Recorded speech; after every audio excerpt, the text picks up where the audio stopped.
Magandang araw sa inyong lahat sa pagpapatuloy ng ating kwento. Sunog, saklolo, sunog. Panay ang sigaw ko pero walang nakikinig sa akin. Gumapang ako palabas ng kwarto. Nabuksan ko ang pinto at kumalat na talaga ang apoy. Ang tama ng alak sa katawan ko ay tila nawala. Sa pagpapanik ko, nagmamadali akong lumabas ng bahay. At nang makalabas na ako ay nakita ko ang dami ng mga tao. Tinulungan ako ng taong bayan. Inilayo sa nasusunog kong bahay. Pinanood ko kung paano tinupok ng apoy ang bahay ko. At wala na akong nagawa dahil dito. Napaluhod na lang ako sa problema. Ang pinunda namin ni Mrs. ay nabura ng apoy ng ganun-ganun na lang. Ano bang nangyayari sa buhay ko?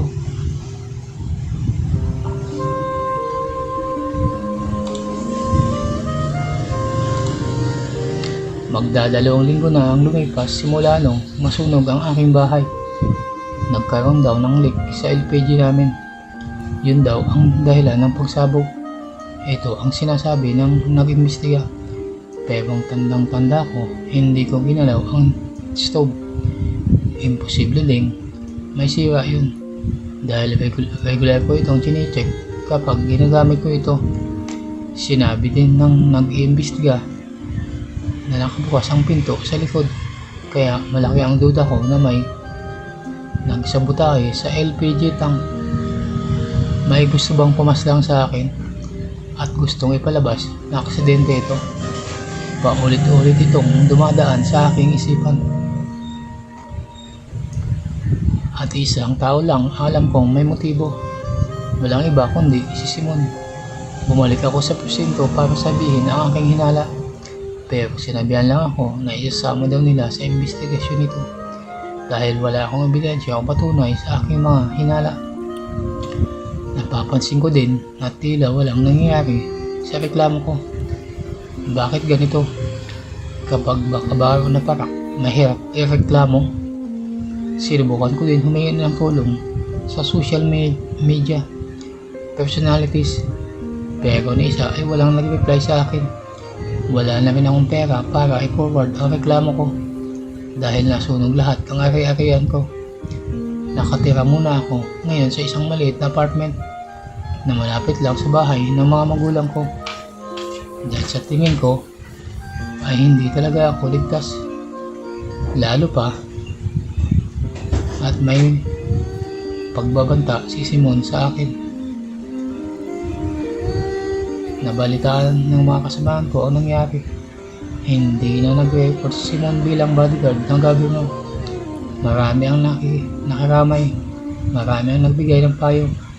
Pero ni isa sa kanila ay walang tulay na tulong na maibibigay sa akin. Natagpuan ko ang sarili kong pumasok sa isang mumurahing bar. Maliit lang ang pwesto pero makikita mo kaagad ang mga babaeng nakasuot ng maikling short at kita ang kapiraso ng kanilang harap sa maninipis na sando na nakatambay sa labas ng pinto. Pagpasok ko ay sumalubong sa akin ang amoy ng sigarilyo ng iilang parokyano. Sa tingin ko ay hindi pa naliligo at ang isa sa mga ito ay kumakanta sa video okay. Nabasag ang sounds at bonus pa ang sintonadong boses ng lalaki. Umupo ako sa isang corner na medyo dim. Lumapit ang isang bading na nagbigay ng menu. Anong order mo, Pogi? Tanong nito sa akin. Bigyan mo ako ng bucket ng beer, french fries at isang lomi. Tumango ito at umalis kaagad. Tumambay lang ako at nag-relax. Naka-electric pan lang ang bar at talagang pang-abot kaya lang ito. Mas malaki pa nga siguro ang sala ng nasunog kong bahay kaysa sa buong bar na ito. Dumating ang mga alak na hindi ako nagsayang ng oras. Gusto ko lang talaga makalimot. Gusto ko lang magsabili. Ang pakiramdam ko ay pinakamalas ko sa mga lalaki. Iniwan at pinagpalit ng isang lalaking walang kwenta. pinagpalit sa isang lalaking walang kwenta.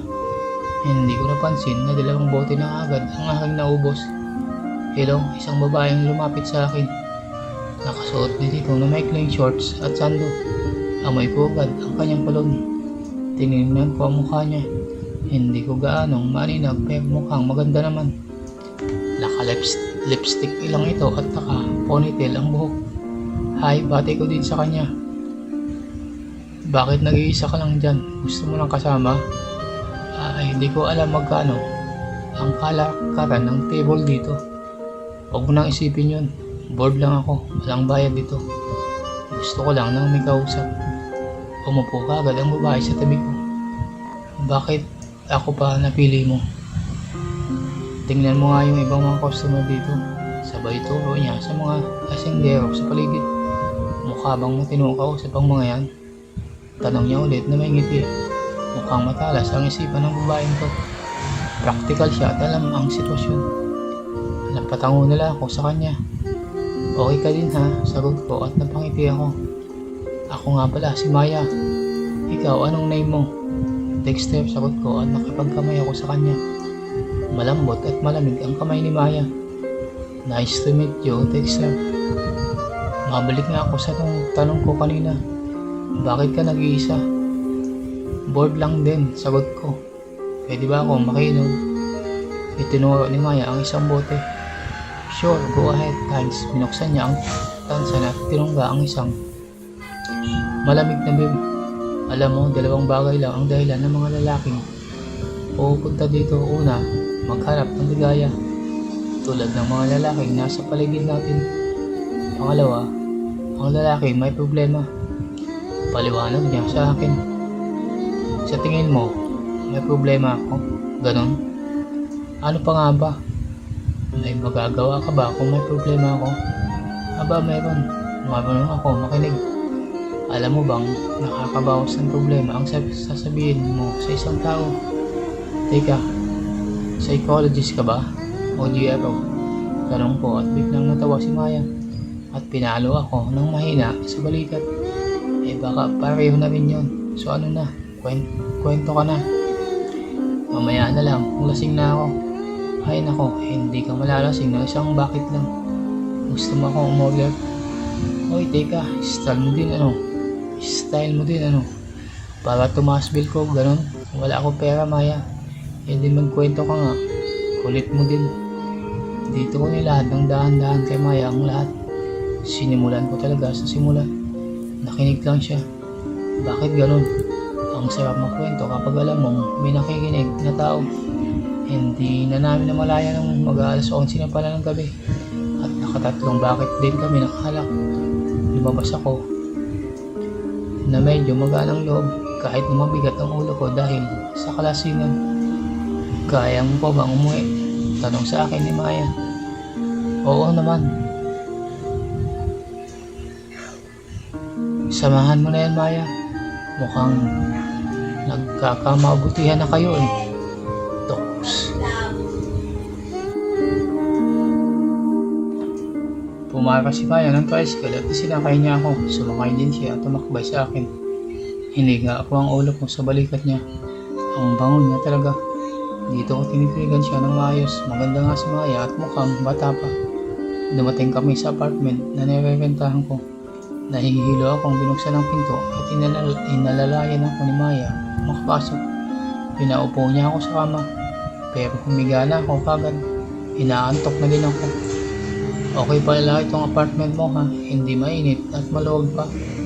Magkano renta mo dito? Medyo mahal din.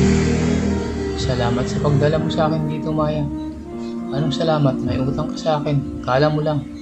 Ako kaya nagbayad ng tricycle. Saka nag-effort pa ako. Isama ka dito ng libre. Pasensya na, Maya. Wala ako ngayon eh. Pero babawi ako sa'yo. Iba ka talaga sa mga GRO sa bar na yun. Hindi lang maganda. Maalalahanin pa. Sus, nambula pa. Sige, matulog ka na dyan at uwi na din ako. Teka, bibigyan kita ng pamasahe. Next time na lang, Dexter. Hehe, tumayo siya at inayos ang sarili. Ang sexy ni Maya at ang puti ng katawan. Kung di lang ako inaantok, Baka pinatulan ko na talaga itong si Maya. Maya, teka lang, sinubukan ko umupo kahit nahihilo pa ako. Huminto siya at humarap sa akin. O bakit? Kala ko ba matutulog ka na? Bakit mo pala ginagawa ito? Bored nga ako, diba? Tsaka nag-enjoy naman ako sa usapan natin. Salamat sa pakikinig mo sa akin, Maya. Tama ka, bumaan nga ang loob ko. Anyway, sana naman maging okay ka na din, Dexter. Hindi pa ito ang katapusan, okay? Lumaban ka. Medyo napatawa ako sa sinabi niya. Walang nakakatawa dun. Wala, sa'yo ko pa talaga maririnig ang ganyan. Samantalang sa pagkakaalam mo, kapag ang GR ka na, lugmok ka na. Din sa problema at hirap. Oo, lugmok din ako at marami din akong problema, Dexter. Pero di ibig sabihin nun, wala na akong karamatang mag-encourage ang iba. Lugmok man ako, lumalaban pa rin. Kaya ikaw, maswerte ka pa rin. Maayos trabaho mo at maayos din ang kalusugan mo. Napaisip ako sandali at tumango na lang. Tama nga si Maya. Nagpaalam siya sa akin at matapos ibigay ang cellphone number niya at nangako naman akong kukontakin siya uli. Araw ng Miyerkules at bumibisita uli ako sa presinto. Nakalib daw ang chief. Under investigation pa rin daw ang nangyari sa bahay ko. Okay daw sana kung may nakabilyo o may nakasaksi sa nangyari. Dito ako biglang may naisip. May CCTV sa lugar malapit sa amin. Nagmamadali akong umuwi. Kinakausap ko ang barangay ukol sa request ko at pinagbigyan naman ako ng kapitan. Pinakita sa akin ang video feeds ng CCTV ng gabing yun. Walang tao sa lugar. Mga aso lang ang nakita ko. Hanggang sa biglang may dumaang isang motor. Nakilala ko kaagad ang motorsiklo. Hindi ako nagkakamali. Ito ang motor ni Simon. Wala itong sakay at dumaan siya malapit sa bahay namin kung kailan ang oras na magkakasunog na sa bahay. Tinanong ko ang kapitan kung sapat ba yung ebidensya. Pero sinabi ang hindi ba ito ganun kakongkreto. Kailangan ko pa rin ng mga konkretong ebidensya. Idinulog ko ang aking natuklasan at sinabi ng kapulisan na alam nila ito pero kulang pa rin daw ito. Sadyang napabuntong hininga na lang ako sa aking narinig. Ang hirap naman magkaso, ang hirap magreklamo, pero yung mga taong ang grabyado ay malaya sa kanilang ginagawang kasamaan. Gabi ng Biyernes at bumalik ako ulit sa bar kung saan nagtatrabaho si Maya. Pagpasok ko ay may nakatable sa kanya. 3 mga lalaki at 2 silang babae sa table. Nakakandong si Maya sa isa. Nagkatikinan kami at parang nakaramdaman ko ng selos. Hinayaan ko na lang ito dahil wala namang namamagitan sa amin. At trabaho niya din ito. Oy, sensya na. May nauna na kasi. Okay ka lang dyan? Text ni Maya sa akin. Ngumiti ako at nag-reply din. Okay lang naman. Huwag daw ako mag-aalala kasi di naman daw pwede sa bar nila yung nilalabas ang babae. Unless kung magpapa-VIP ito. Sinabihan ko siya na hintayin ko na lang siya. Uminom lang ako hanggang alas 9 at nabukas muna sandali. Bandang alas 11 nag-text siya. Nilalabas na siya ng bar. Sinundo ko siya at nakangiti si Maya nang makita ko. Mukhang nakarami ka lang inom ha. Wika ni Maya. Hindi naman. Sakto lang. Gusto mo kumain sa labas? Ayaw ko sa kanya. Sure, saan naman tayo? May masarap na pares dyan sa kabilang kanto. Date ba ito? Biro niya sa akin. Umiling ako at ngumiti. Magaan ang loob ko kasama si Maya. Makwento siya at hindi boring kasama. Nalaman kong 20 years old pa lang pala siya at may 2 anak sa magkaibang lalaki. Mukhang maaga siyang namulat sa totoong mukha ng buhay. Dahil siya lang ang buong buhay sa mga anak niya. Matapos siyang itakwil ng kanyang pamilya dahil nabuntis ito ng magkaibang lalaki. Pero iniwan lang. Alauna ng madaling araw, sumama siya sa akin papunta sa apartment. Pinag-shower ko muna siya sa banyo para makarefresh siya. Lumabas siya ng banyo at nagulat ako nung makita ko pambabang panloob lang siya at nakasando pero walang panloob pantaas. O bakit? Ang seryoso ng titig mo yan ah. Wala, ang sexy mo kasi kahit may 2 anak ka na. Ay sus! Usog ka nga dyan. Utos niya sa akin at sumampa siya sa kama at tumabi sa akin. Niyakap niya ako at para kami bagong kasal. Sa puntong iyon ay wala na kaming masyadong usapan pa. Alam namin kung saan papunta ang lahat. Natagpuan namin ang isa't isa na magkayakap at nagpapalitan ng mainit na tukaan. Hanggang dito na lang muna ang ating kwento. Kung nagustuhan nyo ang kwento sa araw na to, ay huwag kalimutan mag-subscribe, like at comment para updated kayo sa mga susunod pang mga videos. Hanggang sa muli, maraming salamat.